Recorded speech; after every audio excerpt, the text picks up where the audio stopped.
We now turn directly, without a break, to a conversation with Robert Gates, who, of course, was another key individual at the heart of everything that happened in the War on Terror. Bob Gates served 8 presidents of both political parties. He's had a long and distinguished career in the US government. Started out as an officer in the US Air Force. He was a member of the National Security Council staff multiple times. He also served a full career in the CIA before being named director of the CIA under President Herbert Walker Bush in 91 to 93. And of course, Bob Gates is most well known for serving as Secretary of Defense under Presidents W. Bush and Obama from 2006 to 2007, where he not only had a front row seat, but a key role in prosecuting the wars both in Iraq and Afghanistan. Since leaving government service, Bob Gates has been incredibly busy. He's the Chancellor of William and Mary, the National Chairman of the Eisenhower Fellowships, currently one of the 5 independent members of the NCAA Board of Governors, and a partner with me in a consulting firm. So Bob, please come on stage. We're very, very grateful to you for being here this morning with us. Happy to be with you, Anja. Hey, Bob. And you have the fireplace on, which means it must be a special occasion. It's a nice, cool day in the Northwest. That's great. Thank you. So, Bob, you have been at the heart of the United States foreign policy establishment for decades. Let me just start you off by juxtaposing kind of 2 things we've heard this morning. Lawrence Wright started us off by saying that, I'm paraphrasing, in some ways, the United States fell into Osama bin Laden's trap. In response to 9/11, we drained our own blood and treasure by prosecuting 2 hugely expensive wars. And in the past 20 years, we've become ever more disunified rather than the United States. Phil Zelikow just now gave us a slightly different perspective. He said that, if you had imagined after 9/11 that we could go 20 years without another major terrorist attack on the United States, that would have been beyond anyone's wildest dreams. Where do you come out on that debate? Well, I think in many respects, and this is a classic waffle, I think they're both right. It's pretty amazing. Nobody on September 12th, 2001 would have dreamed that we would go 20 years without another major attack on the United States. By the same token, I think that the costs of these wars in lives lost, in lives changed forever on the part of our military and many of our civilians who served, and the cost to the country in terms of treasure and everything else have been enormous. And I think Philip, I just heard the last part of Philip's comment, and I think he got Iraq right. I think you can argue about whether we should have gone in there in the first place.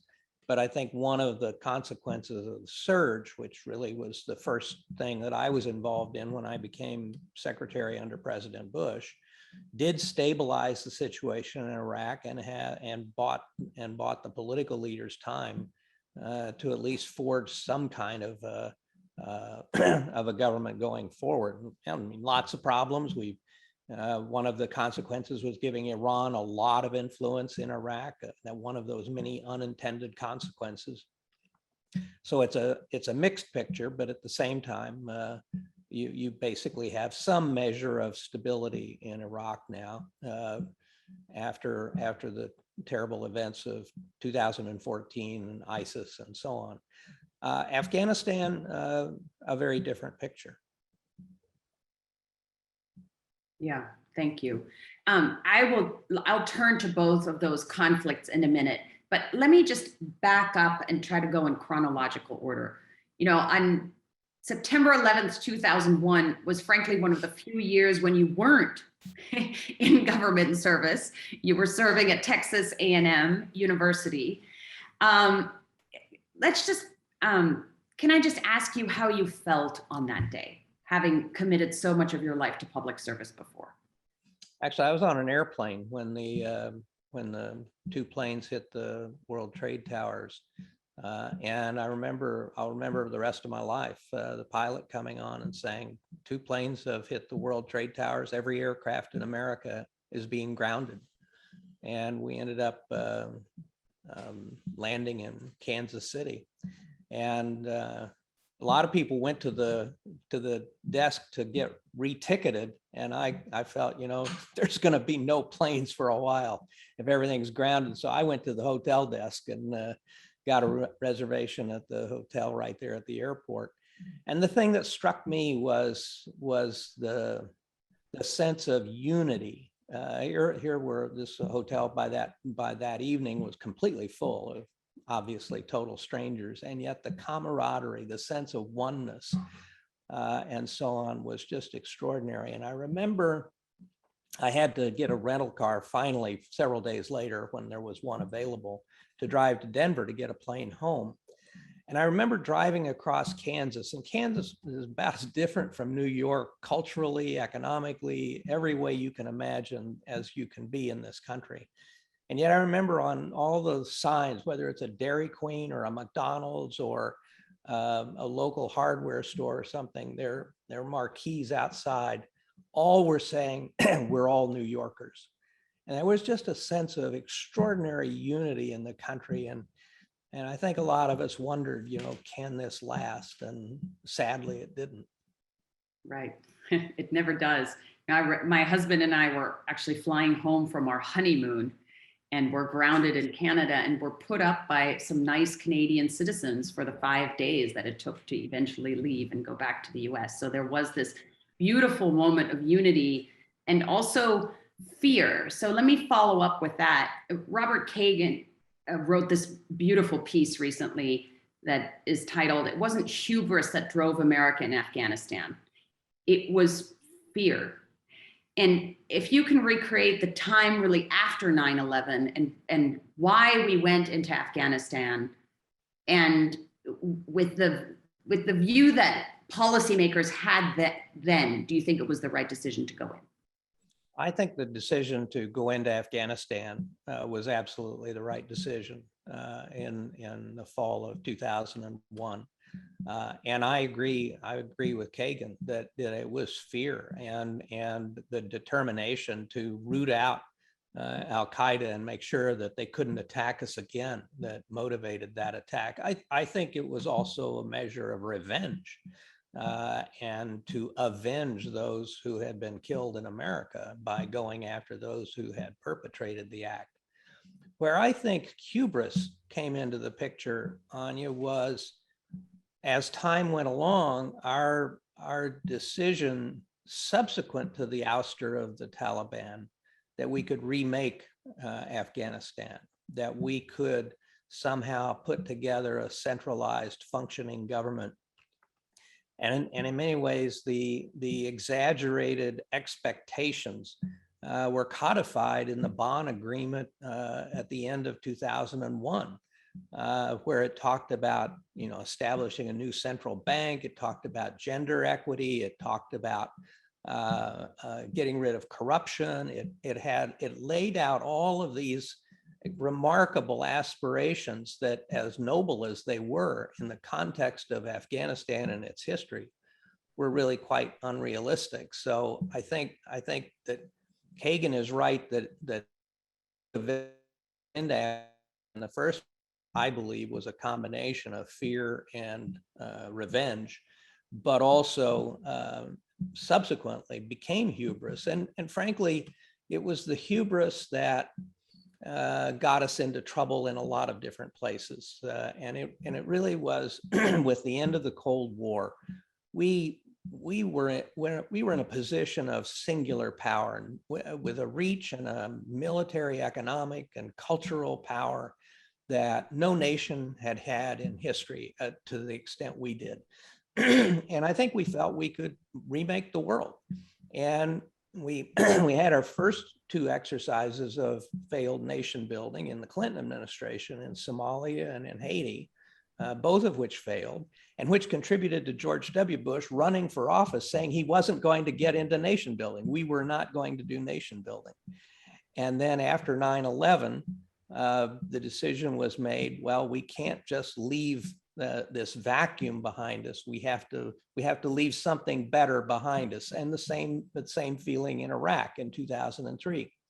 Having gotten rid of Saddam Hussein or his regime, we have to leave something better behind us so that they don't go down this path again. And I think in both of those cases, there was this hubris that we could remake other countries, and frankly, to do so at the point of a gun. Mm-hmm. Well, let me follow up on that, because it sounds like you, if you had been in government, then would have advocated more modest goals for Afghanistan, like a counter-terror only strategy. But we are a democracy, and we are, as American people, optimistic, and you called it noble. And so do you think as a democracy, we could have sustained a mission that said basically, okay, we're going to knock the Taliban out, and now we're going to just make sure Al-Qaeda doesn't have root in Afghanistan, but the Afghan people can do come what may? Well, I actually don't much like policymakers who were in positions of authority and go back to a time before they served and said, I would have done it differently. I have no idea what I would have said. But I do, as I've written, I think the first opportunity for the United States basically to have walked away from a major role in Afghanistan was actually in January of 2002, after the signing of the Bonn Agreement. And not so much because of the great lofty aspirations in some parts of the Bonn Agreement, but the fact that we had, with our allies, midwifed the emergence of a Afghan government that included all elements of the Afghan polity. It included representation from all of the different ethnic groups. They came to an agreement that Karzai would be at least the temporary president. So you had all the Afghan factions, all the warlords basically signing up. And you had a variety of international commitments to provide them with economic assistance and so on.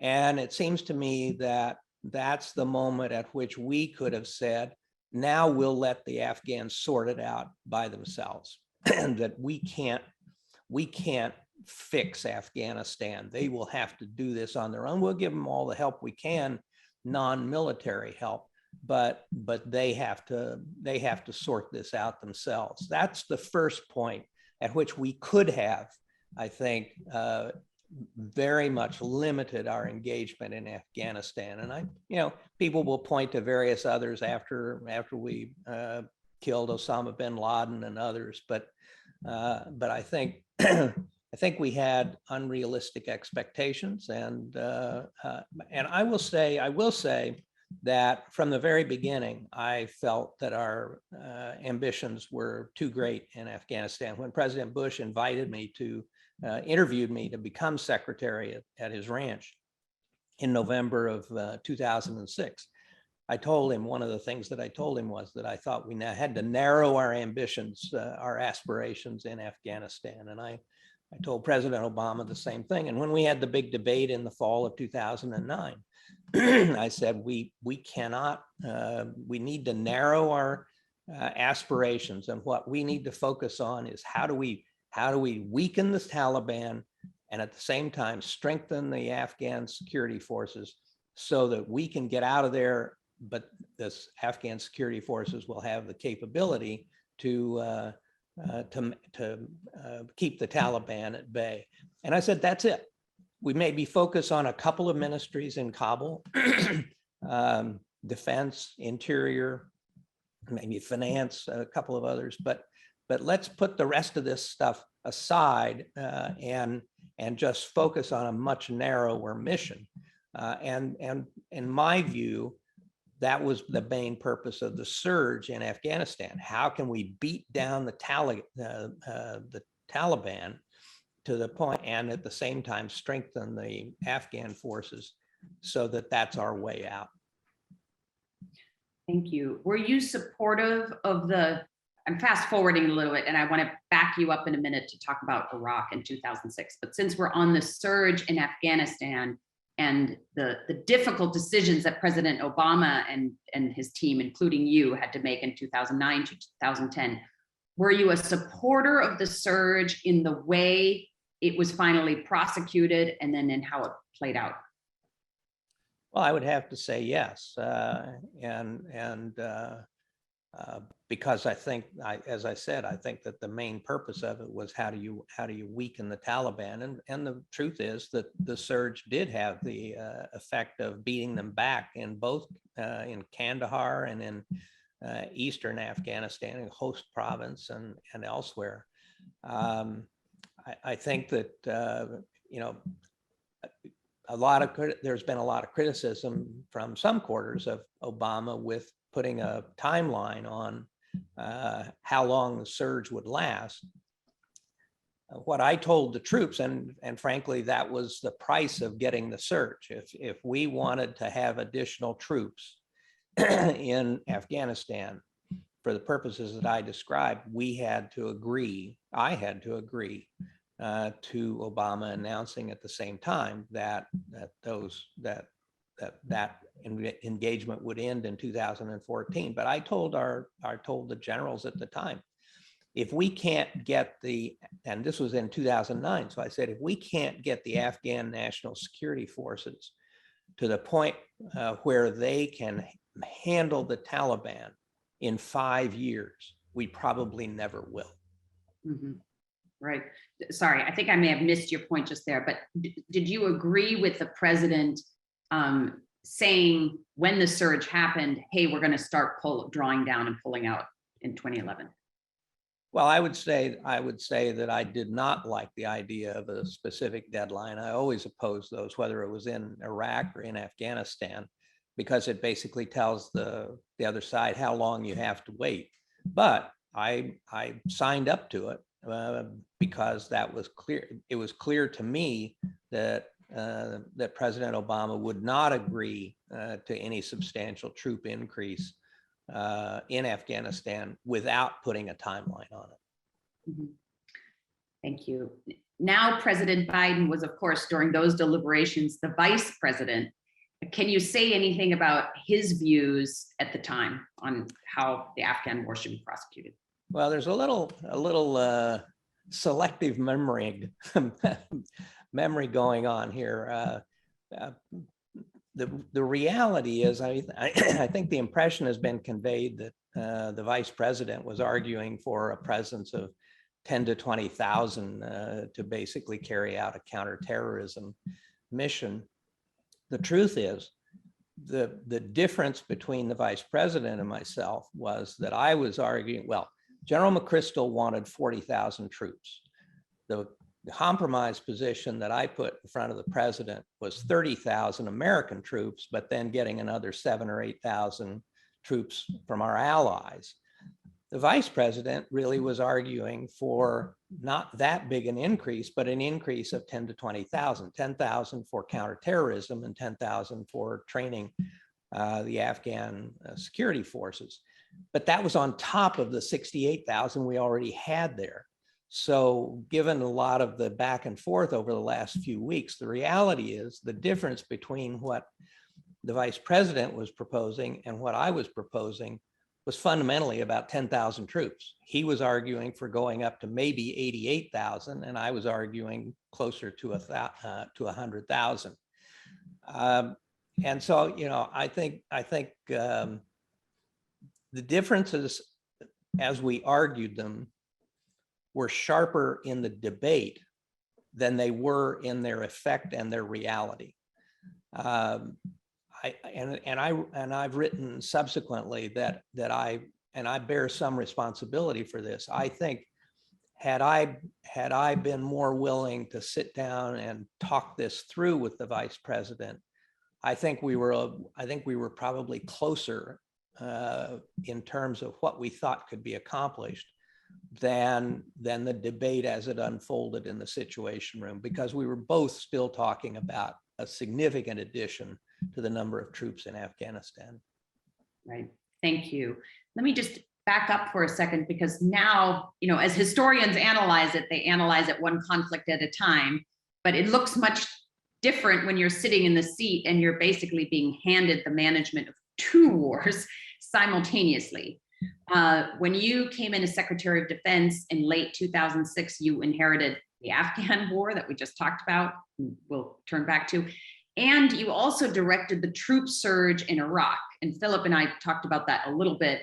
Tell us how you felt about Iraq the moment you came in, and did you support the troop surge, and do you think it had the desired effect? After my interview with President Bush and after he offered me the job, I told my wife, I said, well, I'm going to become Secretary of Defense. I'm being brought into office at a time when we're in two wars and losing both. What could possibly go wrong? It's all upside from here. Yeah, what a great idea. And I was totally supportive of the surge. In fact, I supported the surge when I was a member of the Iraq Study Group. I was persuaded, as frankly, both the two Democratic members were, Chuck Robb and Bill Perry. We described it in different ways, but we all felt, the three of us all felt, that there was a need for additional forces to stabilize the situation in Baghdad. So I came in when President Bush asked me about a surge in my interview. I said, well, I argued for adding 30 to 40,000 troops, or I can't remember exactly, 20 to 40 or something like that, in the Iraq Study Group deliberations. And I had an email that I had sent to both Lee Hamilton and Jim Baker to that effect. So I had no problem supporting the surge at all. And I think that it basically was the recognition that the notion of our getting out and turning things over to the Iraqis just wasn't working, and that we had to stabilize the situation in Iraq first, and particularly in the environs of Baghdad, and then the other piece of it was reinforcing the Sunni resistance in Anbar to Al Qaeda and the extremists, and so taking advantage of the Anbar uprising and reinforcing that with support for the Iraqi leaders in charge of that. So I felt that the surge was absolutely essential to stabilize the situation. Mm-hmm.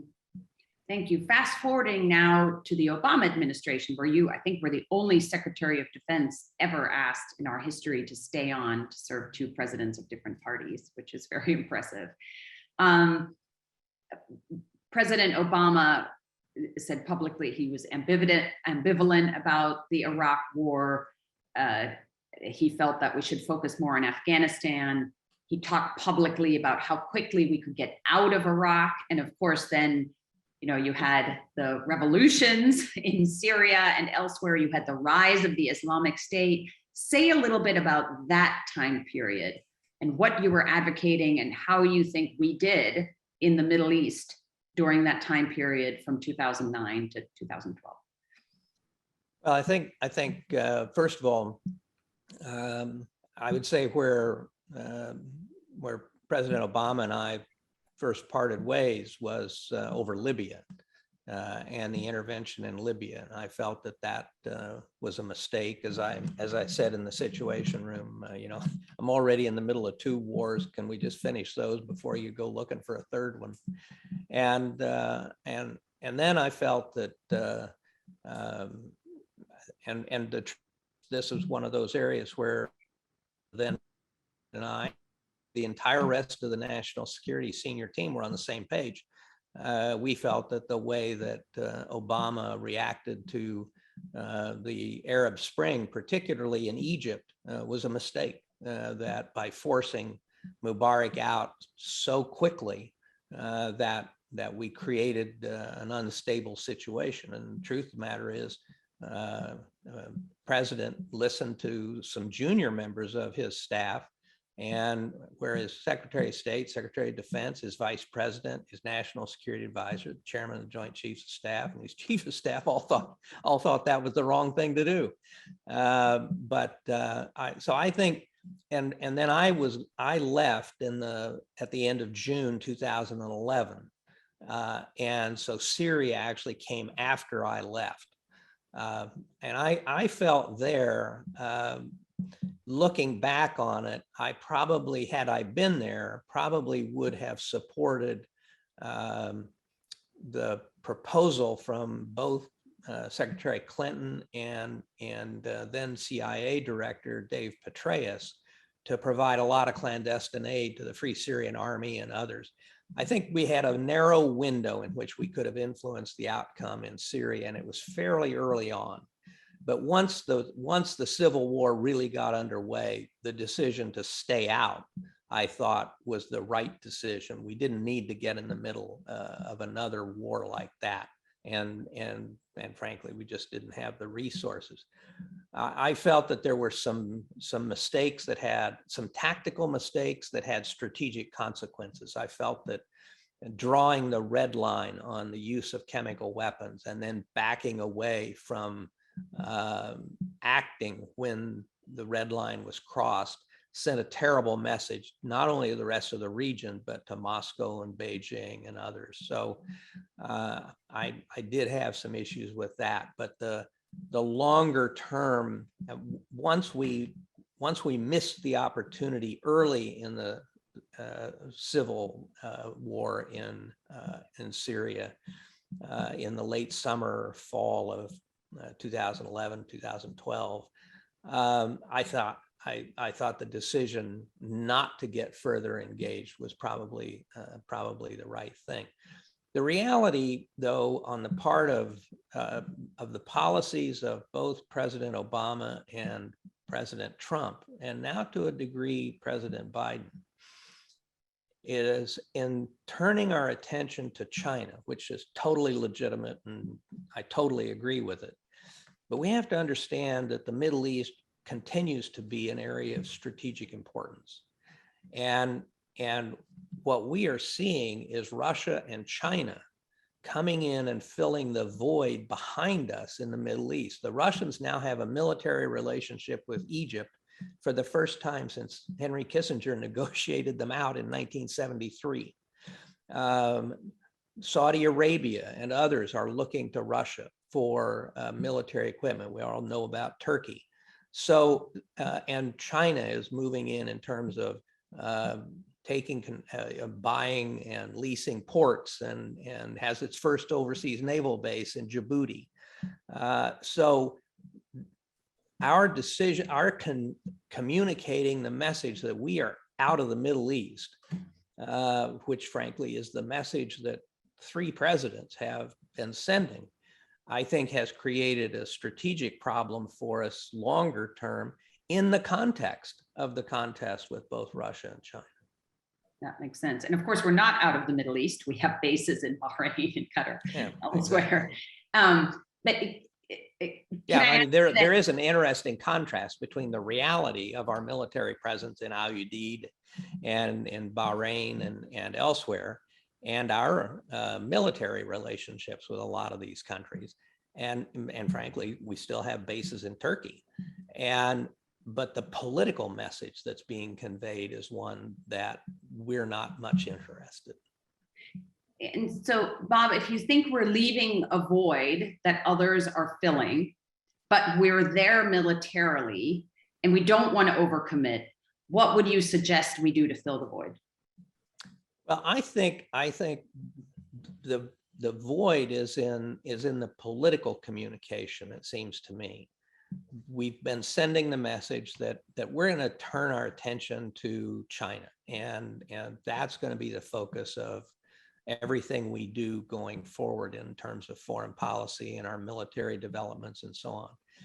I think we need to articulate that as part of that strategy, we recognize the continuing strategic importance of the Middle East, and therefore the importance of our continuing to be engaged in the Middle East and work with our friends and allies both in terms of trying to improve stability in the region, but also to deal with Iran, to deal with Hezbollah, and the other ongoing challenges in the region that challenge the stability of the region, that has implications for the strategic relationship with China. So I think as much as the physical presence is there, what we need is a strategic communications message that basically says we still think this area is of strategic consequence to the United States and to the West, and we intend to remain engaged in that context.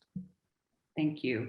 Final question on the Middle East. Now that things have unfolded the way they have in Afghanistan, and having said everything you just said about staying strategically engaged with our allies in the Middle East, do you think there's any hope for the United States getting back into the Iran nuclear deal? And do you think that would be a good idea? Well, I think at this point that would be a big mistake. And I think the Iranians have made so much progress over the last several years that the agreement has been overtaken by events. Now, I think re-engaging with the Iranians on a new deal that remedies, well, first of all, half the 10-year timeline of the agreement, it's already gone. So I think a new agreement would have to focus on how do you get back to anytime, any place inspections? How do you roll back the gains they have made in recent years in terms of their advances in technology and enrichment and so on? Is there any way to shut the reactors down and have international monitoring? In a way, I think this is a place, we used to argue in the arms control with the Soviet Union as MIRVs were being developed and so on, that the technology was moving faster than the diplomacy. And this is a case, I think this is perhaps the case also with Iran. And so I think we need to take a fresh look at what kind of a new deal with Iran would satisfy our and our friends, notably the Israelis' concerns, and give us confidence of that the Iranians cannot move toward a nuclear weapon in any kind of modest time frame. I think that's a hard challenge. But I think the notion of trying to go back to the 2015 agreement at this point is really doesn't make any sense at all. It's just not consistent with the developments in Iran itself over the last several years. Thank you. Let me turn back now to Afghanistan, and then we have a number of audience questions that I want to get to as well. We've been kind of trying to go in chronological order. Let me rewind to 2011, May 2011, and the killing of Osama bin Laden. I think you said in the response to an earlier question that after that daring, incredible, dangerous operation, where we also got a little bit lucky, that would have been an opportunity to pull back a little bit from Afghanistan. Tell me how you saw that raid, the fact that we succeeded, and what should have come after it.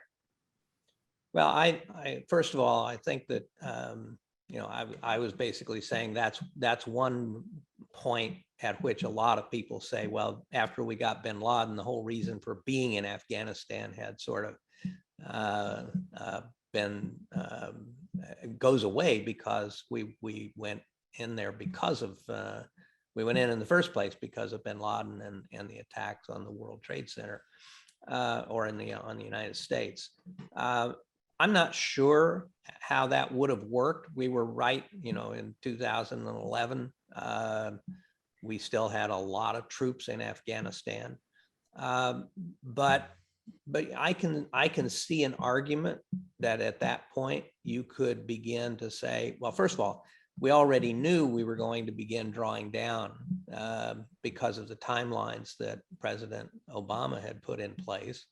And maybe you could have accelerated those timelines and done so in a way that weaned the Afghan National Security Forces away from their total support on the United States. I think one of the mistakes that we made in Afghanistan, and it was frankly a military mistake, was that we built an Afghan military essentially modeled on our own, which meant that it had to have a lot of air support and it needed a very sophisticated logistics arrangement and support, and that meant a lot of contractors. By 2011, we'd already gone down that road, as opposed to a much lighter self-supporting Afghan force, which frankly looked a lot like the Taliban. Maybe at that point we should have begun to build the relationship between the contractors and the Afghans and accelerated the drawdown of American forces.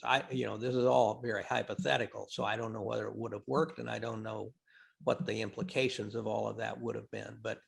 But clearly, I think in the eyes of the American people, once we got bin Laden, the justification for being in Afghanistan essentially disappeared.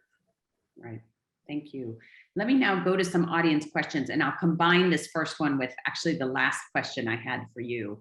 And that's if we're evaluating, Philip said in the last session, one of the things America does well is we evaluate our failures to try to not repeat them.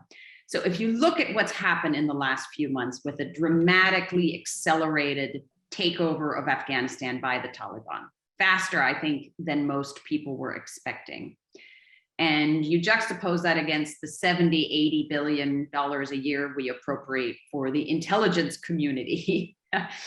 How could we have missed that? And then I'll add on a similar question from Kia Garashi, who's one of our audience members, who says, why did the Afghan security forces collapse so quickly? And how could our US military commanders miss that, since we were on the ground with them? Well, let me answer the second part first. I think that the collapse relates back to an answer that I just gave.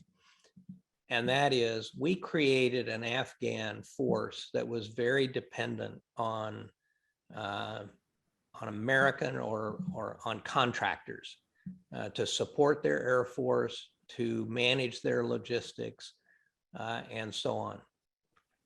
When President Trump announced that we were leaving, and then President Biden came in and announced that we were leaving, and with a date certain, and then as we began drawing down from the 13,000 when President Trump made his decision or did the deal with the Taliban, we had about 13,000 troops there. We were down to about 2,500. And as the Taliban began to move, I think two things happened. One, it was clear the United States was in fact pulling out. And I think perhaps a lot of Afghanistans had kidded themselves that this was political rhetoric and that we'd been there for 20 years and we would continue to be there. I think the hard realization set in that the Americans were in fact leaving. And when it was clear that the contractors and all of this support structure were leaving with us, the Afghan National Security Forces basically had the rug pulled out from under them in terms of all the support. So over the last few weeks, you read as the pace accelerated over the last 2 or 3 months of Taliban moves, you read about Afghan troops not being resupplied, of not getting ammunition, not getting food, not being allowed home ever. And so one factor in the morale was this whole support structure had been pulled out from under the Afghan forces. An enduring problem in the Afghan forces that we wrestled with continually was the corruption of the senior officers, of stealing their troops' pay, part of their troops' pay, of ghost soldiers, people who were not there, but the commanders were taking their pay. I mean, I heard this directly from young Air Force, U.S. Air Force NCOs who were helping train the Afghans. The Afghans would tell them that their pay was being ripped off by these guys. So that was a factor, I think. And I think there was just and the lack of credibility of the Afghan government itself. So I think it was a complex of factors, but I think the precipitating element of it was they saw no hope because the support structure had been taken away from them, and they were going to be on their own, and there was going to be no resupply. You can argue the strategic aspect or the tactical aspect that they were too scattered. We had apparently been telling them they needed to consolidate around more defensible positions in the cities and so on. I'm not sure that's a long-term answer, but I think it was a complex of factors, but I think above all, the sense that the rug had been pulled out from under them. Right. And do you think it was an intelligence failure? Well,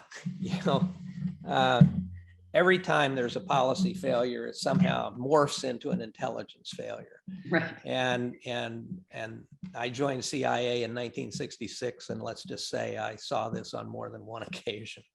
I think I have read, and I have no access at this point, but I have read that there were intelligence reports warning that the collapse or the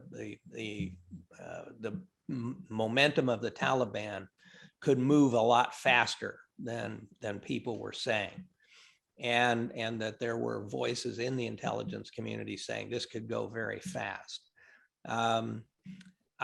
I think the way I would frame the failure on both policymakers and intelligence, and again, I may be wrong because I don't have access to what actually was said in classified things, but from an intelligence standpoint, instead of my experience has been that where intelligence has failed on big things is where they have had a single outcome forecast, where they say, this is what's going to happen. This government will last 3 years. This government will last a year, whatever. When in fact, nobody knows. And so it's up to intelligence to say, this could go several different ways. It could take 18 months, but it could collapse really quickly. And here are the indicators that will tell you as early as we can possibly fathom how it's going, which of these alternatives is actually happening. And the policymakers then have the responsibility to do their planning on the basis of those options so that they can have some worst case planning. What do we do if this thing collapses in 2 months or in 1 month, as opposed to a year or 18 months? And as far as I know, there was no contingency planning based on different alternative outcomes on the ground in Afghanistan that would have at least allowed us to begin moving much earlier to deal with the problem. Right. Let me ask one last question from our audience, since we're out of time and I know you have to go. And I'll paraphrase. Why are we calling Afghanistan and Iraq the forever wars? We spent 20 years in Afghanistan, but we've been in Germany, Japan, and South Korea for over 70 years. And by the way, last time we checked, there wasn't a peace agreement between South Korea and North Korea. Why is this one different? Is it just that it was an underdeveloped Muslim country and too hard a nut to crack? Well, I think partly it's just the politics of the problems. We've been to a very relatively low level of forces in both Iraq and Afghanistan for years, and until the tragedy at Kabul airport, as I recall, we hadn't lost a service member in about 18 months. So the costs for the United States, even though we were still engaged in Afghanistan, our presence and the costs were dramatically different than, say, through 2014. So I would say, I think it's political rhetoric in many respects. There are a lot of areas around the world where we are engaged and have been engaged. Our first engagement in fighting Philippine insurgents was was at the turn of the 20th century. We actually lost more U.S. troops fighting in the Philippines against insurrectionists in the late 1900s, early 2000s, or early 1900s.